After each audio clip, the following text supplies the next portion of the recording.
Alrighty, folks, welcome to our Tuesday live stream. It is March 19th, and Self Reliance Festival is 2 weeks away, John. Yep. Are you ready? No, I'm never ready for it. Neither am I at this time.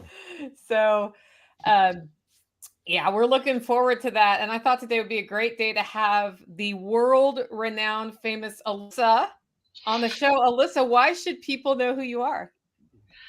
I think we're having me on the show because we're going to talk about how Self Reliance Festival is going to change your life, and I recommend that you be there. Yeah. But I'm excited to share a couple different people's stories today. So, Well, tell us first, like, who is Alyssa? What do you do for work? What are those, how are you even, like, how did you end up on a Tuesday live? Because I know you and I met almost exactly a year ago in person for the first time. Yeah, so let me backtrack all the way to 2020 on that one, actually. 2020 was a rough year for a lot of people, and I was no exception on that one. And I ended up getting semi-furloughed from my job at the time, so I was working 2 on 1 off, which was a really weird schedule for me, and it meant I had a lot of time alone. And one day I hopped on Spotify and I just typed in farm in the search bar for podcasts because I was like, I need somebody's voice to get me through this because I can't do this by myself anymore. I had just purchased the house I'm in now in November of 2019. So we were doing a lot of renovation work. And in that search, a Farmish Kind of Life podcast came up with Amy Dingman. So shout out to her. You should go listen to her. And at some point, she and you did a podcast together called The Spicy Sisters. I'm really picky on whose voices I'll listen to on podcasts. And your voice was like, I was like, this is good. I can listen to her. Like, she tells good stories. So I hopped over to the Living Free in Tennessee podcast. I binged through probably the majority of your backlog that was available on Spotify in the course of a couple of weeks. Just like desperate for voices of people who were sane because it felt like the world was falling apart. That was the summer that I grew an obscene number of tomatoes, and all my neighbors referred to me as the tomato lady. I just fell in love with the concept of small scale homesteading. I live on a lot that's measured in feet, not acres. So we condensed and I stole most of the yard and I just figured out how to grow food, taught myself how to can, and kept hearing about Self Reliance Festival as you guys were developing that over the course of the years following, and how you still did your Living Free in Tennessee meetup or your conference in 2020. I think you did it in June. Yeah, just desperate for community, for people. Started connecting on Telegram when you started the Telegram group, and finally talked my husband into going to Self Reliance Festival in spring of last year because we were already going to Florida to visit some of our friends. So I was like, hey, it's on the way. Like, we're not even going to leave the track. We just have to leave a couple days early. We can go. And we showed up and we camped in our car through a tornado because that was the Self Reliance Festival of the tornado. It's a great experience, actually. I think like that was one of the most bonding things for the whole group, especially all the people who camped, like being able to share like, this is what happened last night. This is what happened in our tent, resurrecting the circus tent the next morning. Like, those are the type of memories that you build into a community that you want to have. So yeah, that's how I ended up at Self Reliance. The corner that our community turned at that event happened that night. Yeah. Where it's funny how the spirit of the event completely went through a switch. And ever since then, it's been a lot more solutions oriented. I mean, it was always solutions oriented, but there was a lot more I've got your back, like 100% got your back going on after that, because I think, well, it's frightening to do that. I also know there are shelters you can go to in Camden if there's ever weather like that again. So I made a list of those in case it ever happens, because in a tent during a tornado is not the best place to be. And that would be a night you might want to say, like, I'm going to go sleep at this shelter for the night and then I'll be back in the morning if that kind of weather's coming. But we had to re-erect the giant event tent as well without hurting anybody, without ripping the tent, and the team just like showed up and did it. It was done. So what did you think when you got here, having listened to all of Nicole's podcasts and having heard the couple of years lead up to the event that you attended? Once you got here, was it how you pictured it, or was it smaller? Was it larger? Like what was your first impressions of that? Yeah, so I came with the intent of volunteering because volunteering for events like that tends to give you better access to the people leading them. And I hate being bored. I hate sitting around. So I wanted to be in a place where I could help with stuff and people would give me things to do. And then I also just wanted access to people. Like I wanted to get to know people. I wanted to just be able to glean information. So I showed up a day early. We arrived Thursday night. Part of coming to Self Reliance Festival was also meeting the Bear Independent team because I'd been following them and I wanted to know if they were who they said they were. So I walked, Same. yeah, and I knew your front door for your shop because of social media. And so we showed up, we found the door. I was like, I got it. We can do this. And my husband had not listened to any of y'all's stuff at that point. So he's like, okay, well, go then. Like, figure out if we're in the right place. And like, pulled myself together, opened the door, and I walked straight into the middle of you and like 3 or 4 of your guys, and then the entire refuge medical team was just like standing right inside the door. You're all strapped. It was this deadpan, like, what is this woman doing in our shop? No, it Face. wasn't. Like this look, and I was like, this is where I'm gonna die. Like I drove to the middle of nowhere in Tennessee, and this is it. Like I'm going to meet strangers from the internet. My mother warned me about this. So it was a good, like, I clearly didn't die. Got to shake hands with everybody, got to get to know people a little bit more on Friday. The event itself was amazing. Speakers just like incredibly high quality. People jumped in to help with different things. It was really cool to see people recognizing each other and appreciating what was being done. There were a couple times where I laughed at people because they were like, where are all the chairs that we're supposed to get? I was like, dude, did you not read the Self Reliance Festival? Have you read any of the emails? There are not chairs. We have some chairs now, but yeah, if you can bring a chair, bring a chair. Good thing. I'm actually I'm opposed to chairs. It is the Self Reliance Festival. Yeah, it was honestly, there was a ton of people. I carried my camera around for the entire weekend, which is usually a good icebreaker with people. If you have something that you're decent at that's visible, it just breaks the ice and starts conversations. A lot of the vendors were really cool. You had a fitness guy there who was doing like fit tests for people. That was really fun. That was SHTF Fitness. Yeah, he was cool this year. We talked last year, he was double booked, but hopefully we'll see him again this year. Yeah, and just like giving people the opportunity to test in on that, because that's one of the prepper things that I think is really overlooked.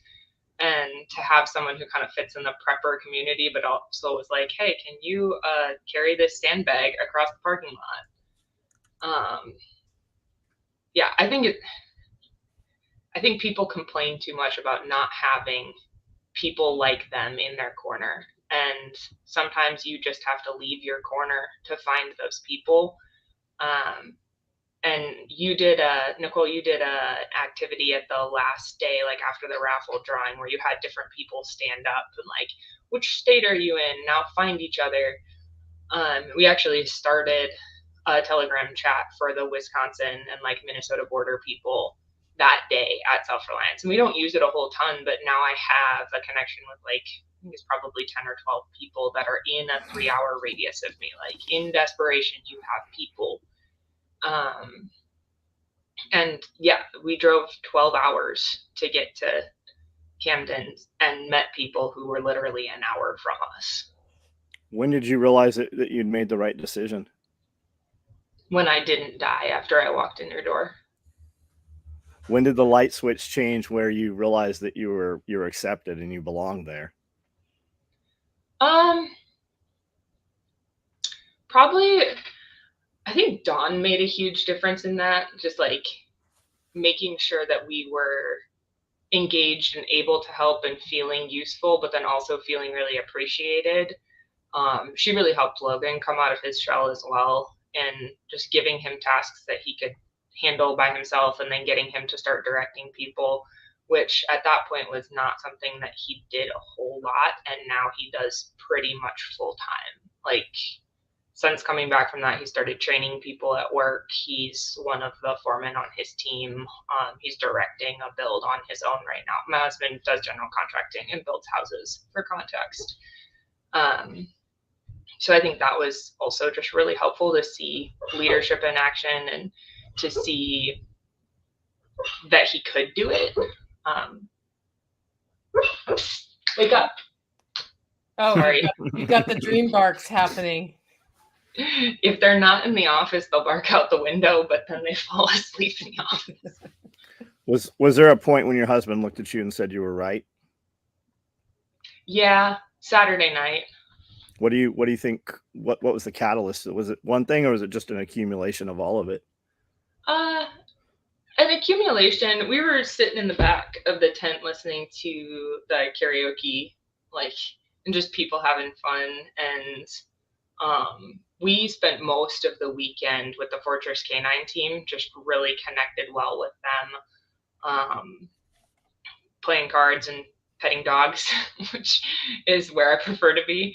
And I think he just realized how much people in the community genuinely want to be friends, like friends that mean it and want to talk about things that are important and not surface level, like how's the weather and how's your mom type of conversations, and like actually want to talk about what are you doing in business, what are you doing to make your life better, what are your successes, what are your failures, how can we help each other. Yeah. So you left Self Reliance Festival, and I understand you put a bite suit on.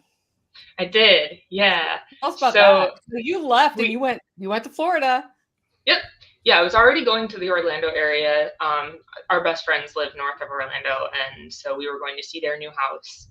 And we connected really well with the Fortress Canine team. I would say there's like key relationships with the Fortress Canine team, you and the Holler community, specifically Steve and Tracy. And so we went to Self Reliance Festival only having booked like accommodations to get there and then to get to our friends in Florida. And I was like, we're going to make it home however we make it home, but I'm not going to plan this because I want to leave the door open, which is very much not me. I'm normally like micromanaged, planned to the letter. We have everything scaled out type of person. So from Self Reliance Festival, we drove down to Orlando, and then that Friday, so like 6 days later, I had asked Joel if it was okay if we came and saw his facility, just because he's a business leader. He's a go-get-em kind of guy. He runs a cool enterprise, and he does what he loves. And you can tell that he does what he loves based on how he presents himself, but just the pride he has in his work. And so we went down, and yeah, he let me put the bite sleeves. We did a lot of young dog work, but I also got to take a couple of the puppies out and do their first bite initiatives, like getting them to bite. Got chewed on by, I don't know, maybe like 15 or 20 dogs. We ran through all the dogs. They don't generally have women who are willing to put the sleeves or the suit on. And so he wanted to leverage that opportunity. And he warned me that I was going to be a little bit uncomfortable if I kept pushing it, because I was having a lot of fun. And I'm a fairly fit person, and I kind of rolled my eyes and was like, I'm going to be fine. Like, this is fine. This is not that hard. Man, the next morning I woke up and it felt like I had done like an I can't feed myself workout. Like, every push-up muscle in my body was throbbing. I also was a little bit of an idiot and got too close at one point, and so I had a nice like bruise up my arm because I got myself tagged. But yeah, that was an incredible experience, and just to sit with him afterwards and like, what's important to you in business? Why these dogs? Like, how are you going to grow? What's your scale model? And just learning from people, because the best way I think to learn from people is to be in their space. If you can get them where they're comfortable and where they're doing what they love, they're more willing to talk to you about what they're doing and why they love it, because it's not something they have to dig around in their memory for. They're doing it, they're seeing it. And so I feel like they pull that sort of information out a lot more easily. Yeah, so we did that, and then we were down there for like a week and a half, and then I had asked Steve and Tracy at Self Reliance if we could crash at their place on the way home. And so on the way back, I was like, I'm going to go camp in their yard. And we showed up, and they were like, no, you're not.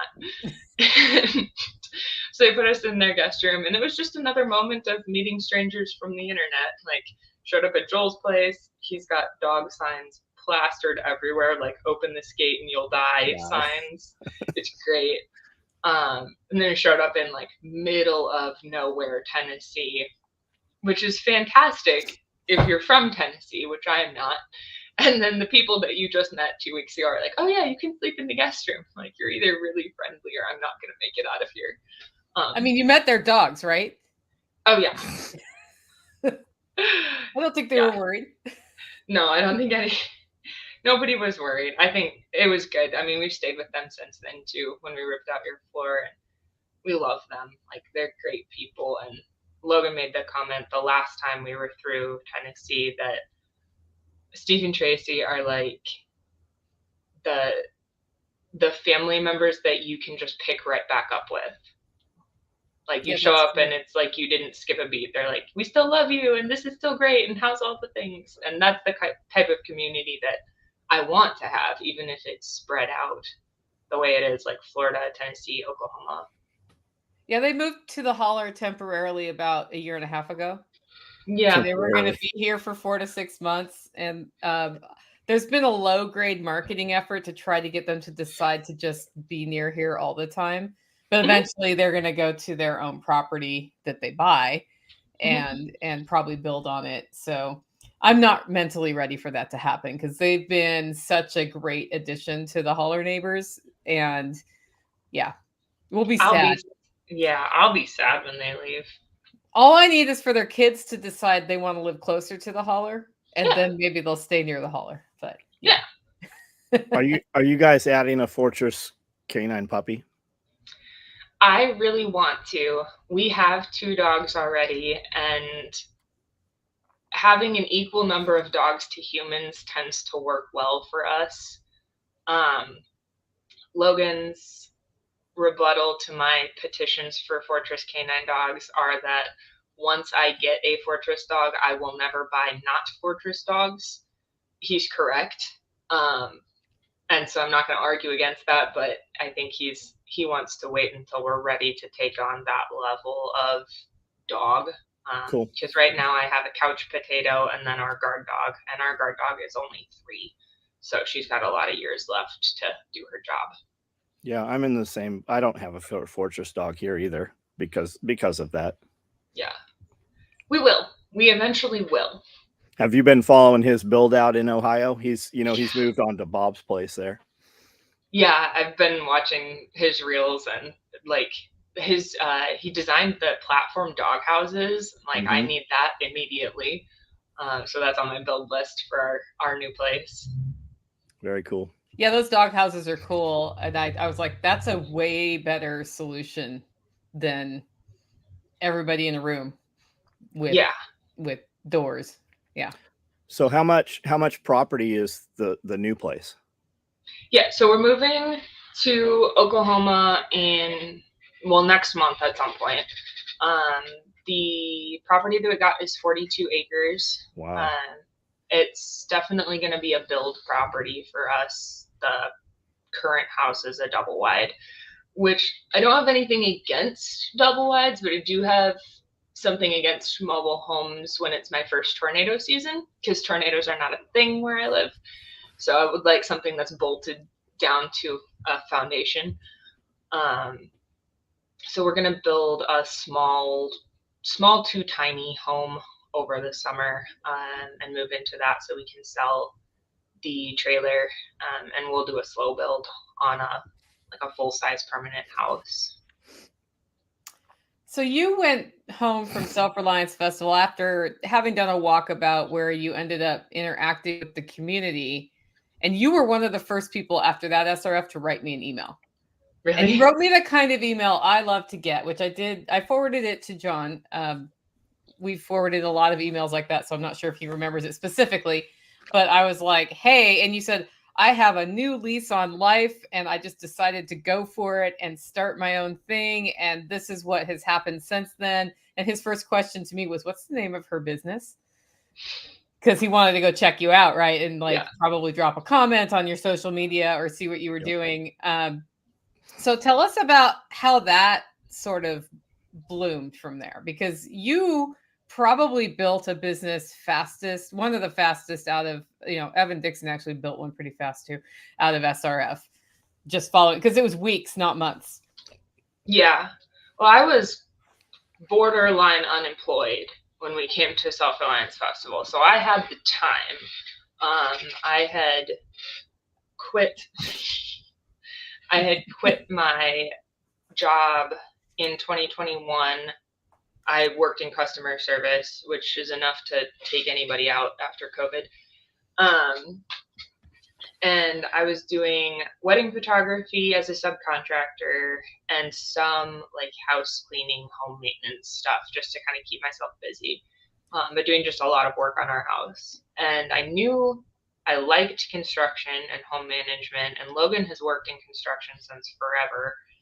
And so coming back in March, at Self Reliance Festival, we decided we were going to run with this and see what we could do, see what we could build as far as a business, what that was going to look like. And so on that trip, we wrote a business outline. We drive everywhere. Not a huge fan of flying, so we had a lot of windshield time, and wrote out what we wanted our core values to be, what we didn't want to do, because there's definitely things in the construction industry that are kind of toxic, and then what our baseline goals were going to be. And so starting in March, we wanted to be really conservative because we did not have a grasp of what business looked like. And we said, if we can hit 25,000 gross for the 2023 year, we'll be happy.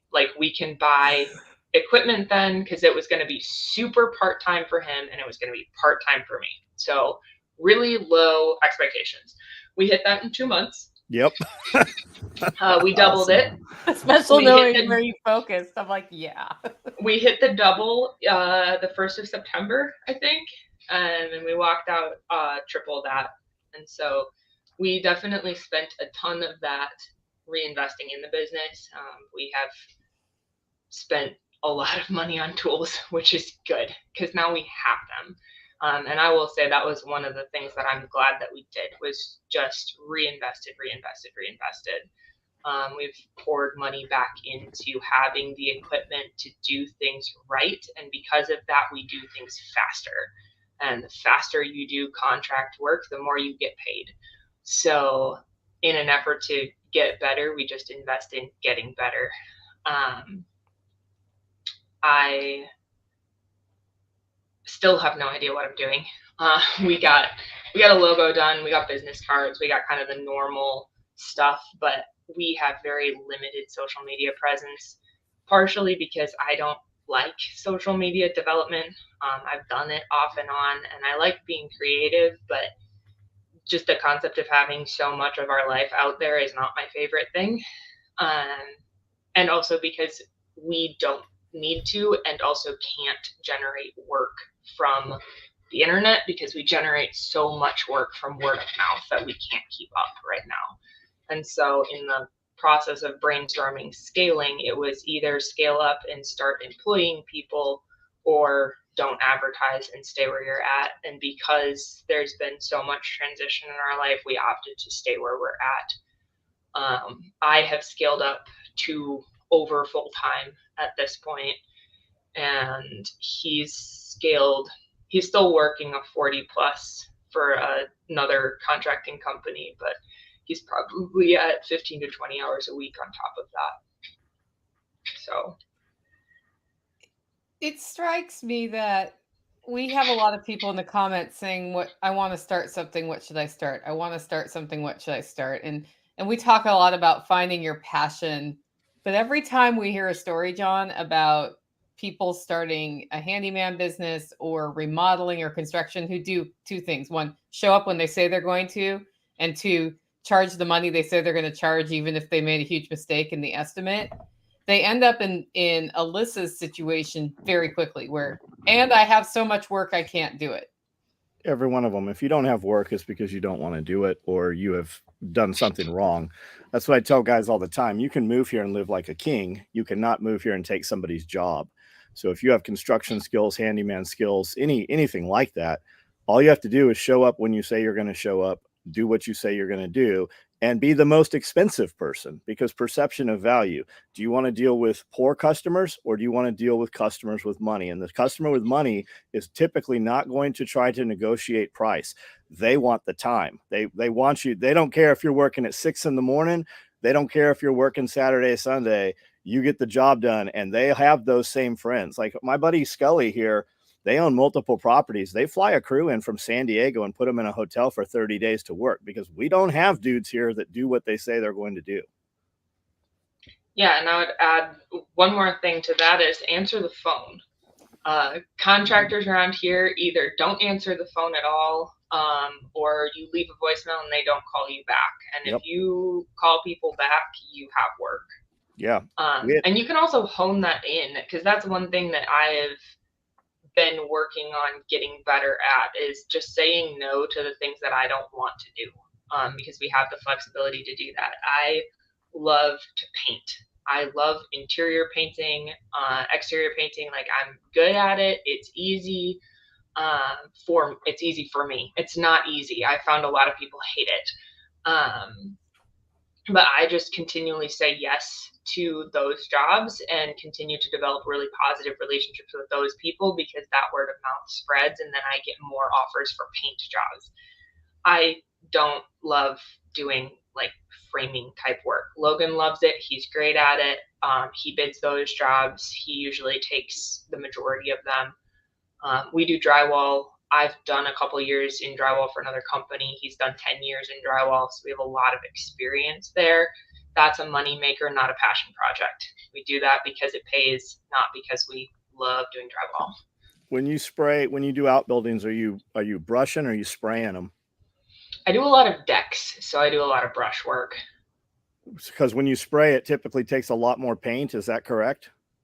My paint sprayer, you cut the paint with either oil or water, depending on what the base is, and so it uses about the same, but it gets everywhere. So if you're trying to do clean lines, like I can't get up against houses, and then you get a difference in density and density color because you brush close to the house and you spray further out. And so I just usually opt for either sponge if it's stain, or I do a brush and roll for paint. Good info. What color tools did you guys end up primarily with? Like, what do you bought into? Red. We're Milwaukee. Yeah, I mean, I got a ton of. I feel like the fit and finish is better on yellow, though. I have both, and I really try to love Milwaukee. But I swear, if we blind taste tested, I think people would pick the yellow tools. They just the fit and finish of them just seems better. Yeah, I don't have any experience with DeWalt. I was using cheapo, like Masterforce stuff before we platformed, but we already had. Logan was given his baseline drill set as part of his contract package with his other job, and so we'd already bought into a lot of the M18 and N12 batteries, and I'm just not going to fight the battery war. Like, we're going to have one kind of battery in the house. 100%. The Milwaukee little shop vac thingy, like you gave me Badass. one of those. Incredible. Those are way better than anything DeWalt has. I can tell you that from We experience. Yeah, I've got 4 of them in the building. We use Yeah. them for hours a day, and they just run, man. Yeah. They are. Yeah. Are you guys still excited when you get to go get a new tool? Yes. Like Amanda and I will go, if there's ever a Home Depot, we're always stopping at we're like, pack out. Do you want to look at Milwaukee? And we do. We'll go in there and not even buy anything, and we'll just touch all the Milwaukee tools. Yeah, we're Yeah. team yellow in the holler, except for those vacuums and some like there's some exceptions on specific tools, which Yeah. you're not supposed to do. You're supposed to choose one battery set and go with it. But I'm like, I just want the tool that works well. I've Yeah, got you have 4. I have Yeah. 4 colors, and they make adapters too. So if you have a battery, there's an adapter, and if you've got old batteries that are burnt out, you can get a generic that'll replace that right off Amazon, and they're pretty good. Yeah. Yeah, we get excited when we get a new type of job because then it means we get to go buy new toys. So yeah, Logan was very excited to come back with his battery Sawzall the other day and not drag a corded tool 19 feet up in the air. He was thrilled. Yeah, awesome. Very cool. Do you do much tile work? I have only done tile work in my own house. I think we're totally capable of doing tile work. I like doing tile, but stability of houses is a big factor with tile. Like, is your house going to shift? Because I want to be able to stand by my work. So if something cracks or breaks, I want to be able to fix it, and I don't know that I can fix tile yet. I don't have a lot of experience. We could keep you full-time busy between Nicole's place and my place. I know you're already got a killer deal, so Yeah. But if that ever changes, we could, and we have concrete, so our stuff's not shifting. Yeah. Yeah, I think long-term play, we might do travel work too, because I really like to travel. And depending on how we build up community and what the network in our new place looks like as far as people being able to watch properties, because here I have a couple of house sitters. Like, it's really easy for me to leave. Moving into a new community, new area, I'm going to have to redevelop my network of capable teenagers to come babysit living creatures. But once I do that, I would like to be able to do some travel work. So I might take you up on that. I see that Radio Made Easy has just volunteered to put in Schulter system in all my tile. You'll be happy to know that I actually have all the heat element and the underlayment. So I will show you where I want the tile laid, Evan, while you're here. We had a man named Tim and his 14-year-old son and daughter lived in a school bus, and they showed up here, I think unannounced, just showed up in this big army green school bus. And they're like, "We're here to work for you." And I said, "What do you do?" And he said, "I do anything." And he did. They put the pond in. They built all of my out structures. They did 7 acres of fencing. And holy cow, they worked so fast. These dudes worked 18 hours a day. Like when we had the big excavator in here, they were running 18 hours, 7 days back to back through thunderstorms, putting that pond in and we trenched all the down, like they did all of that. So to have somebody that shows up on target like that, he bounced from here to Wyoming, and I'm like, he's like, fencing. Yeah, we put in, I go, how much fencing? He's like, I don't know, thousands of miles, like cattle ranch type stuff. So to get a person that shows up, and it's different, man, when you work with like just a local normal contractor, like when they were building my building out, they drug that thing out for 9 months. Whereas Tim, and then you switch from a contractor to a dude like that shows up, and they do 10 times more work in like a month. It's crazy, just to get somebody that is motivated, and they are there to get the job done, rather than drag it through the winter, you know? Yeah. Personally, I just want to see the results. Like, yeah, if I'm working on something, I want to see it done so I could see what I did. That's part of honestly what's making it so hard to sell our house here, is because like this whole place, it's a 1905 farmhouse. It's in town. So, if you're looking in Wisconsin, she goes up on Thursday. But yeah, it's all like 10-inch oak trim. It's solid corridors. We've refinished the whole thing, like down to the studs, but we're not house flippers. We're house restorers. There's a lot of people in the area that do house flips, and honestly, a lot of times it looks tacky. Like, can we find the cheapest trim and the cheapest flooring and do it as quickly as possible, but not put our hearts into it? I love watching people who love what they do, who put their heart into something, because it's such high quality and they do a good job. And I mean, this is the baseline where I've learned how to do a lot of stuff. I didn't start life in a contractor construction family at all. This is not how I grew up. So we've been winging it and learning as we go. And yeah, like the more someone loves doing something, the better they are at it and the faster, because they want to see it done. But the beauty of, you guys have put your heart and sweat into that house, but the beauty of that is you're about to do another one, and you now know what you didn't know. You're going to do it faster. You're going to do it better. Like, people always ask, what would happen if a tornado hit my building? Well, that'd be perfect, because then I could put the building where I actually want it. Like, we would do the same thing, just better. We would do exactly the same. Yeah. Imagine, John, how you would build out now if you were just building. Hell yeah. We'd build down. There'd be 3 stories under the ground. Can you dig where you are? I can do anything I want. What do you mean? I own it. Yeah, I know what you're saying. Yeah. Where's your water table? It's super. Yeah. When we cut I know what you're saying. I'm being a jackass. When we cut the bathrooms, there used to be 6 bathrooms, and we cut the concrete, and it was winter. So we have uphill and the hydraulic pressure coming down. When we opened the slab, water shot up and hit the ceiling in the building. So yeah, I know it. Yeah. We would block it in and put a membrane and, bilge pump and put in gravel for sumps and stuff. Yeah, you'd have to beaver the whole thing. Yeah.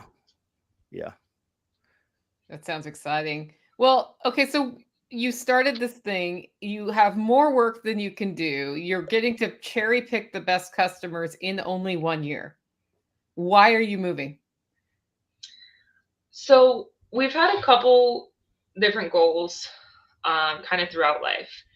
We've been looking for land in this area for about 3 years now.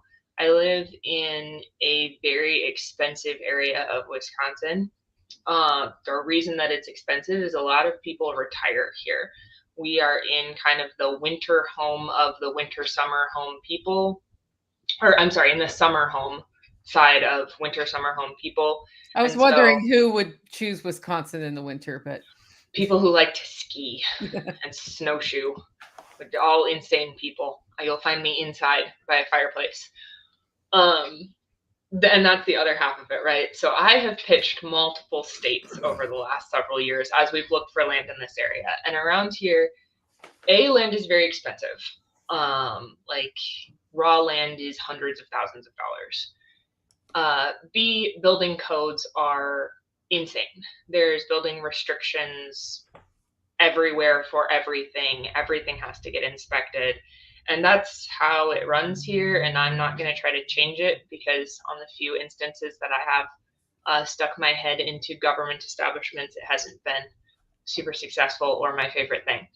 So we've kept running into walls there. And long-term play, a few years ago, we were thinking we'll just stay in this house and save money and save money and save money and figure out how to buy a farm. We'd like a hobby farm was our goal. And in that process, I pitched out a lot of different states to look at. I was like, let's look at Virginia. Let's look at Tennessee. Don't look at Florida. I'm really glad we didn't move to Florida after the massive influx, because that was probably the highest on the list of ones that Logan would consider. But pretty much consistently have been like, yeah, I don't love this. Yeah, I don't love this. So we met the Bear Independent team briefly at Self Reliance a year ago, and met, maybe even a strong word, we made eye contact with. But I remember, I think it was Saturday afternoon, it was like a lunch break.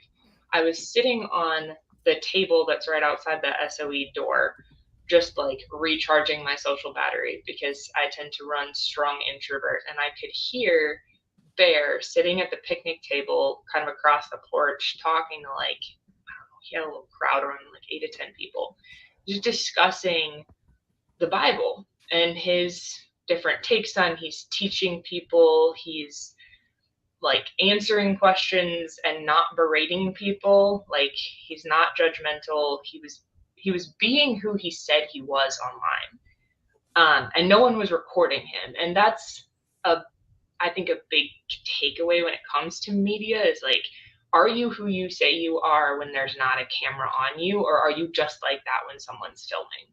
Because it's really easy to just be like that when someone's filming. Like, you know when you're on and you can turn on your character, your personality, whatever.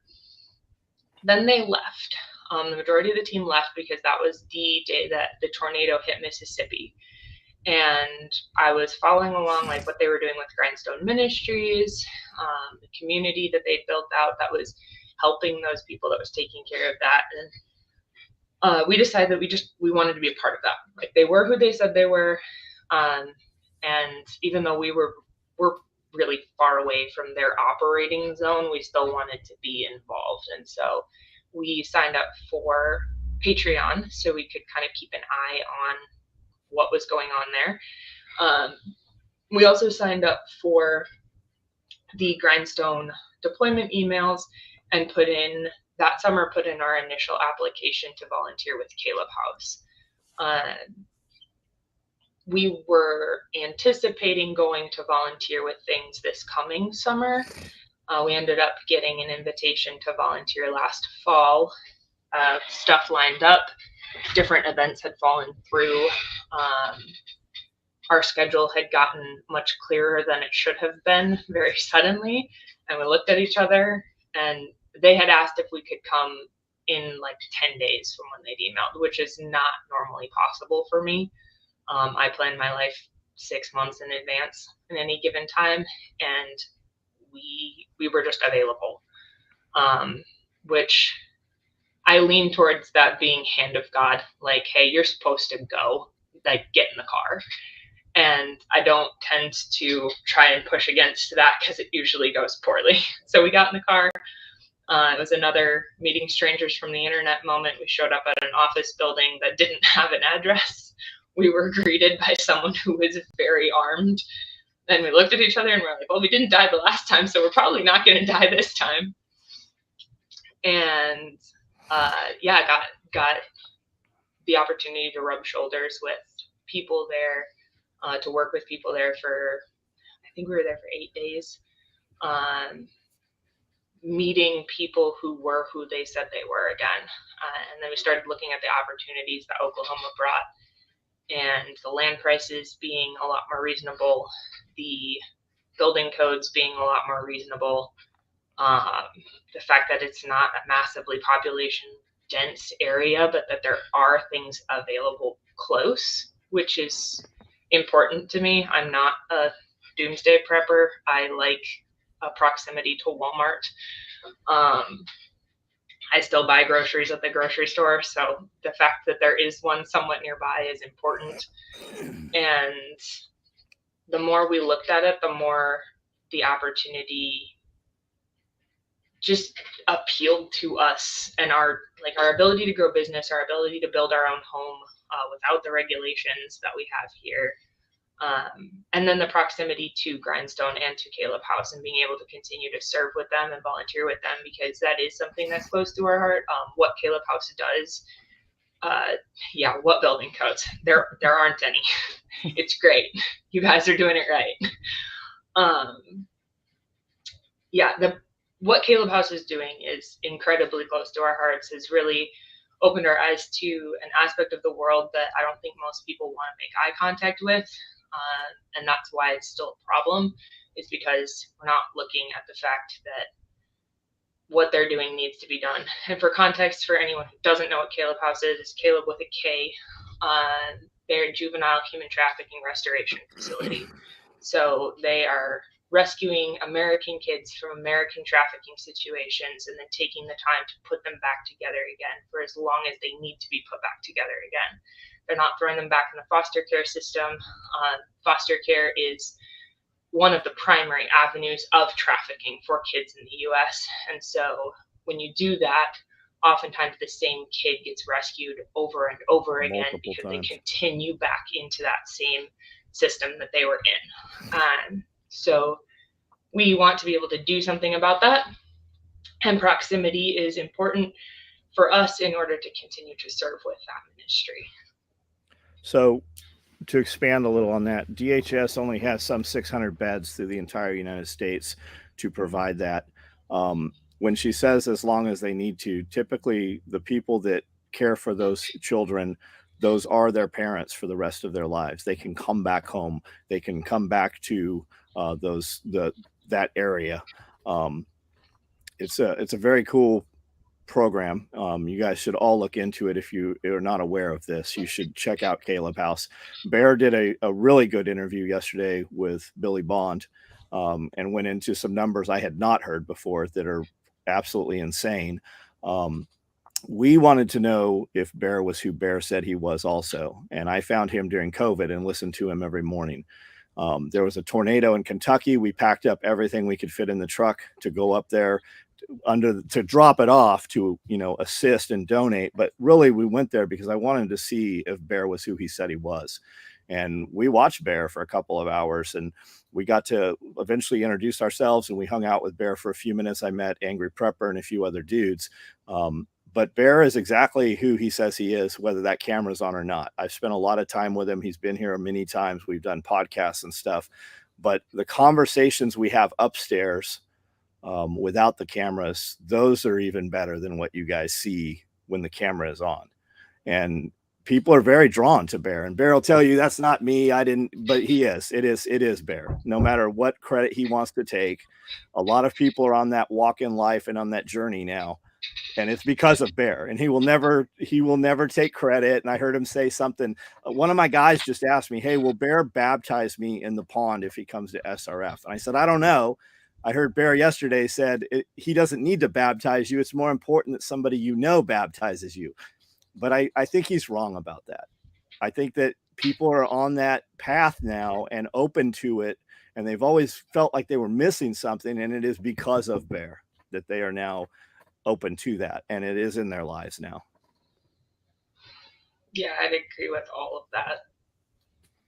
And so you're upping your life and moving to Oklahoma to be closer to the Bear Nation. Did it make that decision easier to make because you had developed the skills in building a business over the last year? Yeah, I think if we wouldn't have had the financial reinforcement of, hey, you can do this and this can feed you, and comfort is flexible. I spent 8 months living overseas. Several months of that was in the Middle East. Comfort is not that important. But there are some baselines where it's like, I need to be able to feed myself, and continue to love my life to some degree.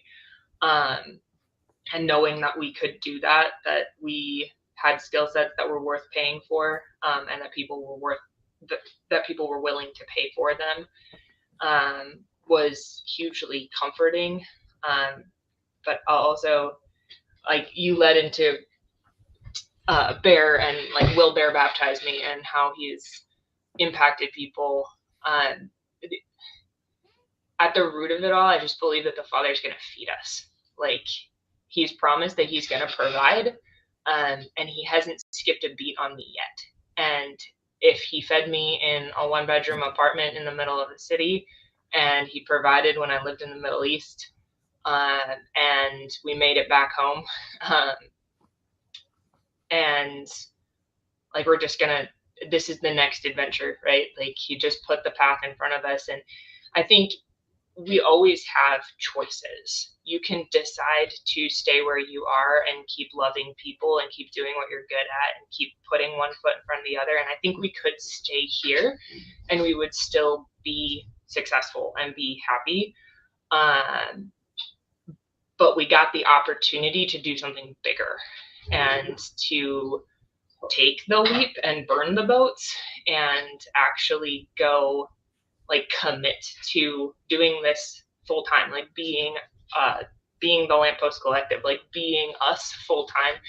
And I know it's not everybody's relationship, but I've seen it, John, with you and Amanda. Like, you clearly love being with her. Absolutely. She's just like, you guys love working together. The way you treat her just comes through, like in your social media and in your podcast, and the way that you even interacted with her for the brief time that I saw you in person. Like, you adore her and she pushes you and you grow each other. And that's how I feel about Logan as well. Like, the ability to work together and to be able to wake up in the morning and get in the car and go to work and be together while we do that, and while we serve people, and while we build something for someone else, for ourselves, whatever we're doing, not having to roll out of bed at 6 a.m. and be like, bye, I'll see you, tonight, 12 hours, 16 hours. Like, I'm actually going to be able to spend time with him in the context that we're going to be building on,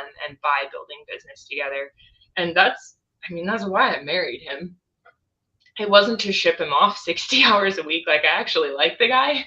And so I'm really excited for that opportunity to be able to do things together, and to travel together, and to continue to do conferences. And like, we're coming to Self Reliance Festival again because we got it to work out this time. Next year I'll make it to the LFTN workshop. This year I will be driving a U-Haul for that. So What, you're not going to drive your U-Haul here and then move to Oklahoma? Yeah, if it wasn't like the most uncomfortable triangle to make that work. How long you guys been married? Almost 7 years. You guys ever fight? Less so now. I'm the argumentative one. I'm like really stubborn, and a lot more aggressive. He's very laid back, which is good, because otherwise I think we'd kill each other. But we have a good dynamic as far as balancing each other out. So usually one of us is mad at a time. Got it. You guys mentioned U-Haul. For anybody that's not aware, you guys can rent a U-Haul for $20 a day. So when guys are like, I can't afford, if you're really committed, for $20 a day, you can get a U-Haul. Like, I see people living in them. Is there a cheat code for that? I don't think there is. It says $20 a day on the side of the box. I think you just go rent that thing. So I think they have mileage restrictions on the $20 a day. Yep. It's $200 miles a week, I think, something like that. Yeah. That's different. I ran for the big one. I definitely got a higher bill than that, but we're moving about 800 miles, so that makes sense. Yeah. And you're one-weighing it too, right? We had a dude show up. We had a dude show up and live in a U-Haul for a few weeks. I mean, that makes sense. Yep. It has air conditioning. Well, the box doesn't. The box doesn't have air conditioning. Sleep in the cab. Yeah. Have you guys ever built out tiny houses? We haven't. This will be our first. When we move, we're going to build a tiny house first on the property, and we're planning on about 3 months for that build out. And it'll be our first go at it. I've been playing with blueprints, and it's the same thing as a giant remodel, just smaller, being more strategic with the layout. We have the restriction of the trusses are already on property. We're actually going to steal them from a different building. So I have the width of the building that has to be what it is, and then I'm just playing with the rest of the dimensions. So you're not starting with a shed. You're going to build ground up then. Yeah. We'll live in the mobile home for a few months, and then we'll build out the tiny and sell the mobile. Are you going to put that on piers? Or are you going to put that on a basement or a slab, or what are you going to do? We'll put it on a slab. Kind of like we can do anything, but I'm not digging a basement when the water table is like 60 centimeters. Got it. Cool. Yeah, pretty much if you dig a hole, a pond is created on the property that we built. So we'll definitely be above ground only for the most part. Oh, that's not terrible if you're going to have livestock. No, and we will have livestock. I have horses, so we'll bring those with after a couple of months, and then we'd like to get into beef cattle eventually. We have the space for it once we put in the infrastructure. We've bounced around the idea of sheep. It's just we have a pretty strict one living thing a year rule, so we don't add more than one living breed. So like obviously we can add multiple sheep if we added sheep, but not adding all the things in the same year, because then something dies. Well, sheep were a heavy lift for tactical and me, but more for tactical. Well, you do the moving fences. Yeah, we rotate them. That is true. I mean, ruminants do better if you rotate them. Cattle too, from a pest perspective and from regenerating if you're trying to use them to build your soil. But it is a lot of work. Although, so I have not messed with cattle because they're huge, and I can take a ram and throw him on his side and do what I got to do to the ram if I have to do that. And then between tactical and me, we can also do that. I can't do that to a cow. If a cow doesn't want to be thrown on its side, it's not going to be thrown on its side. But the people I know who raise cattle and rotate them, train them to one wire. So I think they're a little bit more programmable than sheep on the fencing part. Yeah, which could be a good thing. If you keep them in like a fairly small area,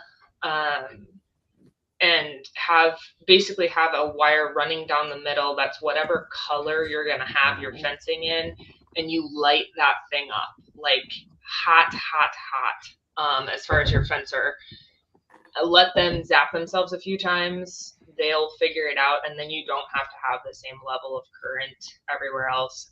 My horses are trained on white poly wire, and at this point I can contain them with like white kite string, because any white string is fire and will bite them. That's really helpful. Sheep seem to know when over time that they don't hear the tick or something, and they'll be on the other side of it. So, yeah, they'll go up and not as bad as goats, but they still will be like, I'm not sure that still works. Does that still work? Yeah. So Ferguson and Greg Judy both say run AC current, super hot, because anytime plants grow up, it zaps them. And they're never going to ground out if you're running super high power through that thing. You don't ever have to worry about cleaning those fence lines. What kind of horses you got? I've got a quarter horse and an Appaloosa. Why do you have? Are they pets, or do they have a use? Do you use them? I used to ride competition drill team.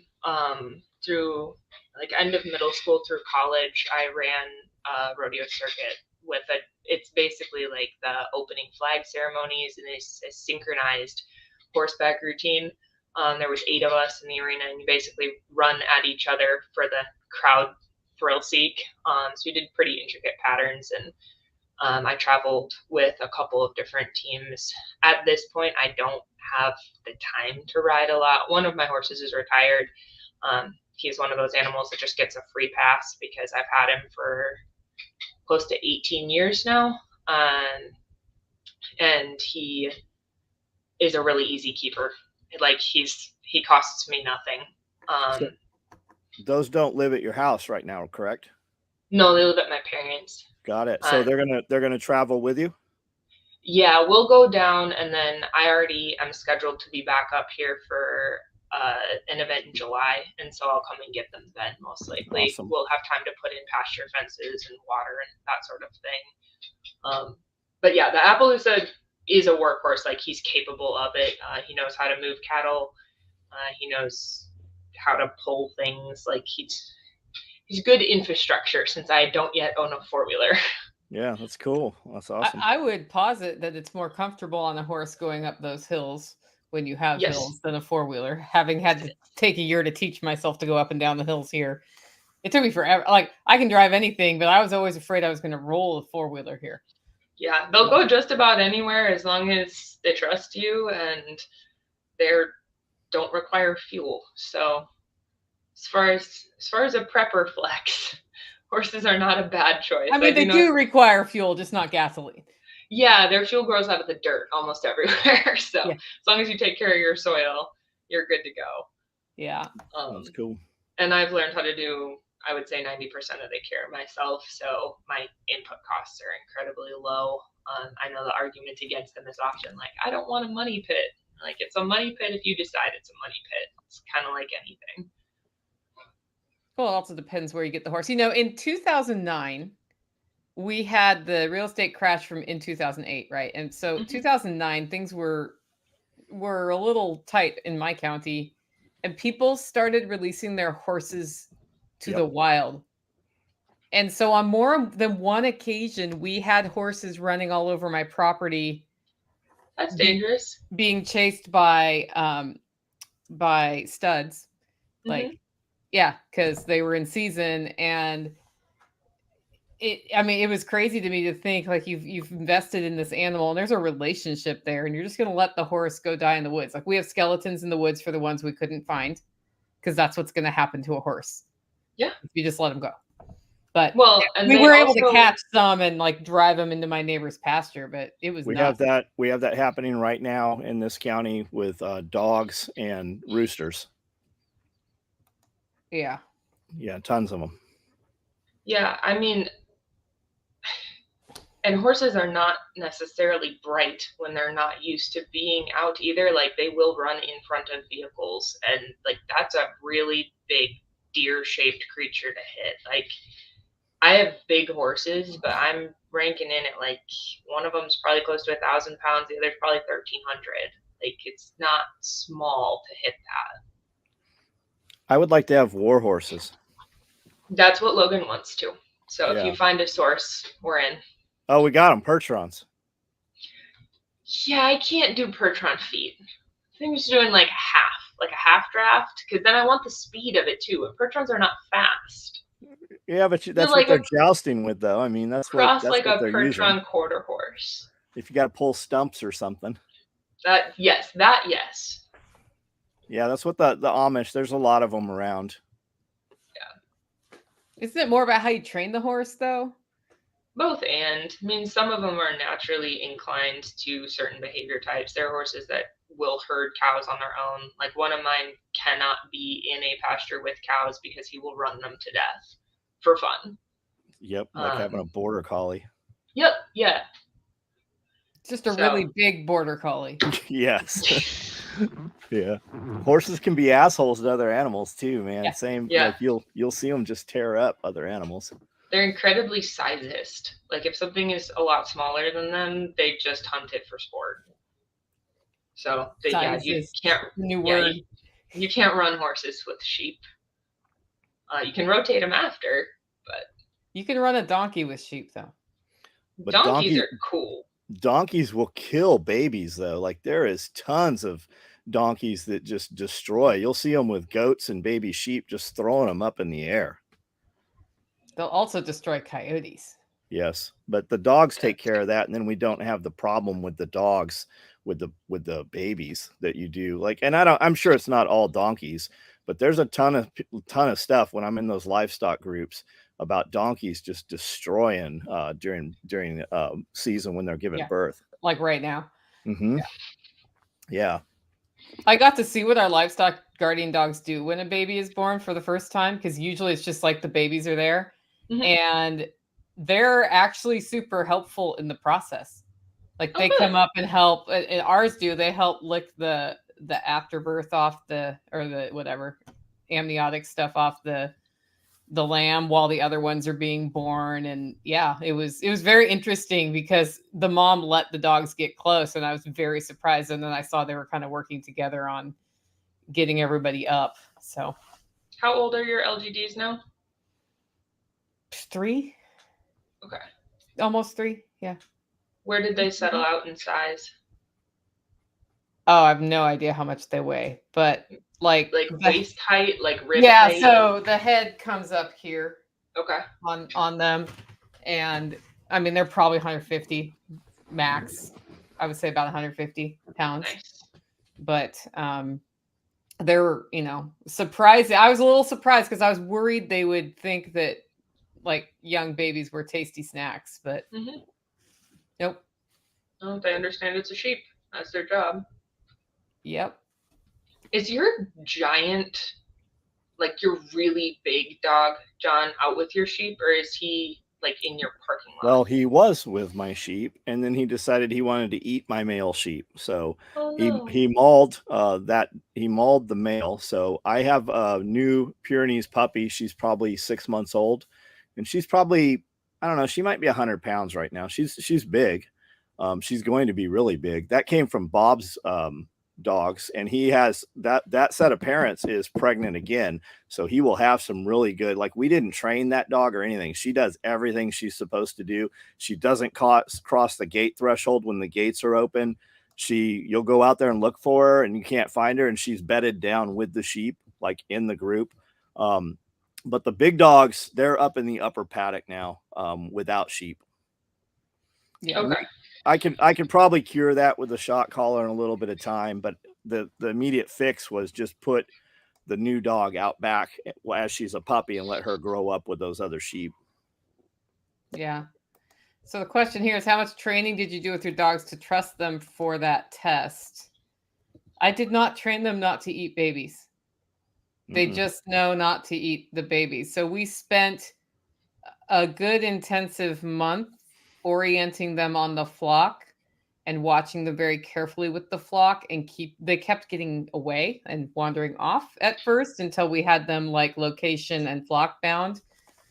The first week of that, they were only interacting with the sheep through cattle panels, but they had already been trained by their mother on goats. So what we were not sure of is if they would translate well from goats to sheep, but they did fine. And they've been with these sheep for a year and a half now. So yeah, Most of the problems with livestock dogs and livestock are poultry, and you kind of like, for 6 months they'll chase them around, and the big dogs will put a beating on the little dogs when they chase poultry. But then sometimes you'll just come home and you're like, that dog is doing something it's not supposed to do. And when you call it, it stands up and it has had a duck down. And I have a dog that will just get a hold of a duck and pull its feathers out one by one. She won't kill it. She'll just pluck the duck. But it's like a tithing for the first year and a half, 18 months of those dogs. Every now and then they're going to gobble down a chicken or a duck, and then they just stop doing it. Like, my older dogs don't do it at all. The puppies will definitely, like, Hera, my female Kangal, I came home and you can always tell because they lay there and they're looking at you like, oh, I just got caught, but they don't get up. And when you call her, she had a turkey down on the ground, and she had picked every feather out of that turkey. And she'd been with that turkey for, I don't know, 9 months probably. And she stripped that bird completely naked. And it's just, I don't have any problems with them with the other stuff. Now, the big dog, he would chase those sheep a little bit. And the ram, I think he was just kind of more playful, but the ram would turn around and kind of chase him off. And one day he just got a hold of that ram. And the ram's still out there. It healed up. It's just a little like crooked now. Yeah, I think that dogs, if you're able to cross over your dogs, they tend to translate to each other what's expected. I had a German Shepherd growing up who I did competition stuff with, and we crossed her over with my parents' Shepherd St. Bernard cross, who just looks like an Anatolian. And she translated everything to her. Like, we put no work into that puppy. She was 8 weeks old. We dumped her with the German Shepherd. We were like, good luck to you. Taught her like everything from where the property lines are to what was acceptable to chase to where she was expected to poop. And then when I got my German 2.5 years ago, I dropped her off with my parents' cross and was like, okay, you learn from the best. See you later. And translated it all over. Like, here's the property lines. Here's what's acceptable to chase. We've even taught dogs the difference between acceptable birds and unacceptable birds. Jack says the same thing. Yeah, so we really, really don't like guinea hens. Just not a fan. And my parents have a game farm somewhat close to them, and so occasionally we'll get the random bird that just walked off. So we've had a couple of pheasants join the chicken flock, and one day a guinea hen just appeared. and I taught their dog how to differentiate between guinea hens and chickens. And she would launch herself over the flock of chickens because she's not allowed to disturb them, and chase the guinea hen and tree it. And then she'd just keep it in the tree all day. And she'd come get you and show you that she put it in the tree. And I think one day it just disappeared. But Pellet yeah, rifle dogs takes are, care of that. yeah, they're very trainable. Well, the entertainment value of watching that dog hunt that guinea hen. So we use guinea hens here. We have them, and they have a lot of different alerts. But when they have Mhm. especially aerial predators, they have an alert for that. And my dogs come running when the guineas. If you ever watch guineas, they'll all have their heads down eating, but they always have a sentry, and he's usually on a mound of dirt or something up higher. And as soon as he comes down, another one will assume that position and take the higher ground if it's there. But when the guineas alert to overhead predators, my dogs come from anywhere on the property to get to the guineas. And our dogs have actually gotten a hold of a hawk, and they've chased off an eagle, and they actually work. We have no netting or anything, and we have zero aerial predation because of the guineas and the dogs together. We didn't teach them that. They just did it. And then as far as young dogs with old dogs, my 2 Pyrenees are getting older. One of them is acting very, very old. So we put that puppy out there with them, and we'll actually bring another dog out of the next litter. We'll bring another one in because sooner or later we're going to lose those other 2. Yeah, I keep wondering what I'm going to do with my LGDs when they're old and how that's going to work because they've never been inside a house. But they will.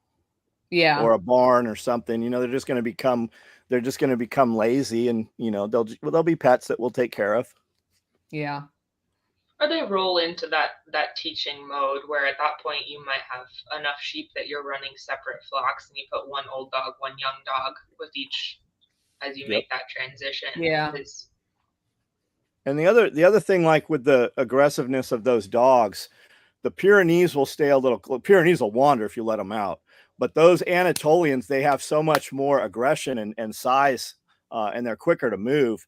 They use them for heavier predator loads like mountain lions, bears, brown bears especially. You see a lot of those bigger dogs out west.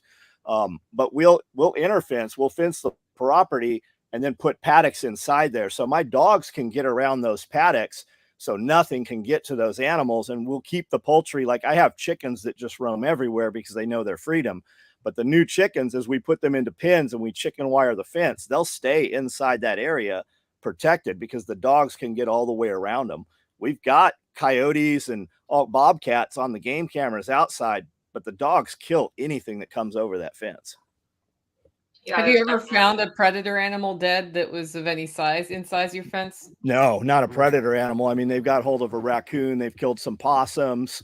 My dog Hera, my female, she eats more mice than the cats eat. Like you'll come out and you're like, what in the world happened here? She's turned over railroad ties and she's after the mice. She literally will get them, throw them in the air and catch them and then gobble them up. Those dogs move like cats. That's nice. Mm-hmm. Yeah. Hey, Alabama says mine hated the house. Yeah, I can't imagine ours liking the house at all. Yeah, like I had the vet made me take them into the vet last time we went, and one of those animals will never go inside that vet again. I know. So I'm currently looking for a mobile vet for my dogs because my livestock vet won't do the dogs. Yeah, we had to crate up one of the female Pyrenees. The other dog, they were kind of some food aggression, and she's just too big. She was a puppy and ripped one of the Pyrenees' paws open. And we took her in, they sutured it up, and then she licked it so much that the sutures came out, and she sewed it again. And finally, he had to sew buttons on both, literally like shirt buttons on both sides of the wound, and then lace it together so that it would pull back up. And we had her in muzzles, and she would get the muzzles off. She would chew the cone up. We finally put a sock. Like we had to lock her down for, man, I don't know, 2 weeks. We had to crate her up and take her out every hour or so. And we'd go, like when we went to Memphis on the weekend, we took the dog with us just to make sure she was, not moving around and everything. We had her crated up. She finally healed up. Yep, that's a lot of work. We need more vets in our network, guys. Just saying. Yeah. The more of us who homestead, we need more veterinarians. Yeah, vets who also aren't afraid of horses, please. Yeah. We got a buddy that set up horse boarding on his property so that he could have a vet. The vet actually stays on the property, and the vet does a lot of other things other than vet. But he put in horse boarding specifically to hire a vet and keep the vet on property so that he had access to her. But vets, if you can sew a horse, you can sew a human. Yeah, we need to look into getting an LGD of some sort when we move, but it'll be an interesting integration with the German Shepherd because she's the same way, like does not want to be in the house. Like she's locked in my office right now because her alternative is fence patrol and she'll bark. And she hates it. So I'm like, maybe put her out, but she's like, I don't know that she would do livestock. I don't know that we could integrate that. And I kind of want a dog that's just out with the livestock and like not in the house. Yeah, having them move with your livestock is key for a couple reasons. One, if they're going in and out, like you need them out at night. Yeah. Right.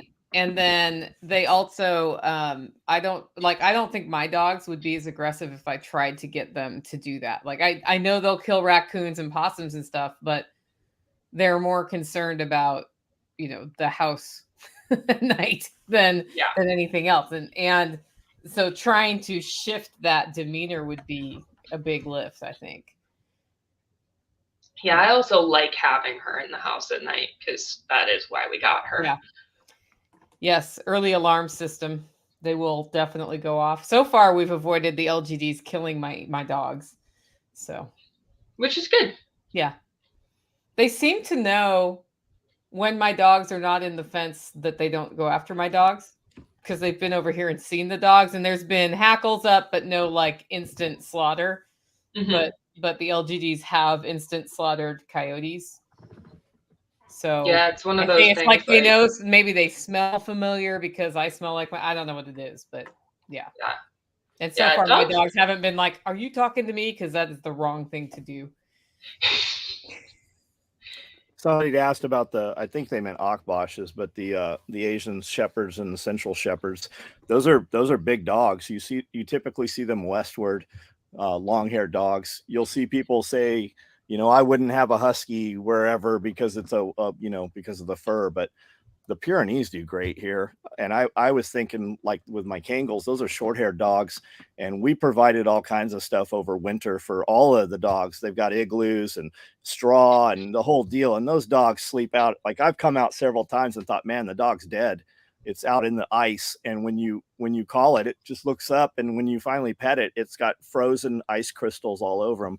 Short hair, long hair, the temperature doesn't seem to affect either dog really. Yeah, my German stays out pretty much all the time. She's got a dog run that goes into the garage. The garage is not heated, just insulated, and she'll use that if it gets really windy. But yeah, and she's a short-haired German Shepherd, and she'll just sit out there down to like she starts to ask to come in at like -20, and she's like, "Okay, I need to warm my feet up." But apart from that, like if she's inside, she's mad about it. Anybody there, I see questions about the dogs here. Anybody that's interested in livestock dogs, there's 3 or 4 super active groups on Facebook. And I know people like, I'm not using Facebook, but that's where the information is. That's where those private groups are. And there is a ton of information, and there are dogs in your state that are available.